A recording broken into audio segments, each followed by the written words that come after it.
এই যে দেখুন কি প্রচুর বৃষ্টি হইতাছে, প্রচুর পরিমাণ বৃষ্টি। তা আজকে বৃষ্টি দিয়ে কোথায় রান্না করতেছি,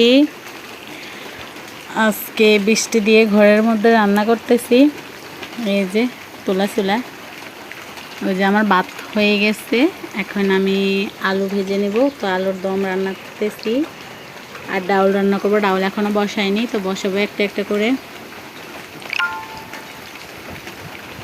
প্রচুর বৃষ্টি দিয়ে রান্না করা যায়, যেহেতু বাচ্চা আছে তাই বাচ্চা নিয়ে কিভাবে রান্না করব, তাই ঘরের মধ্যে বসে বসে রান্না শুরু করে দিলাম।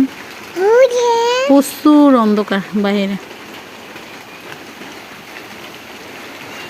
তো আমি রান্না করতেছি, আমার বাচ্চা আমার পাশে বসা,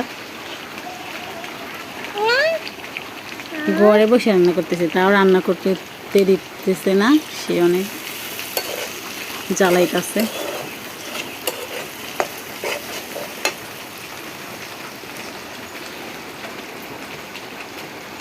বন্যার পানিতে যাদের উঠোনগুলা ডুবে গেছে তারাই না এরকম কষ্ট করে রান্না করে। আমরা তো আলহামদুলিল্লাহ ভালো আছি, তারপরেও দেখেন কীভাবে রান্না করতে হয় কষ্ট করে। কেউ হাসবেন না আমার এগুলা দেখা।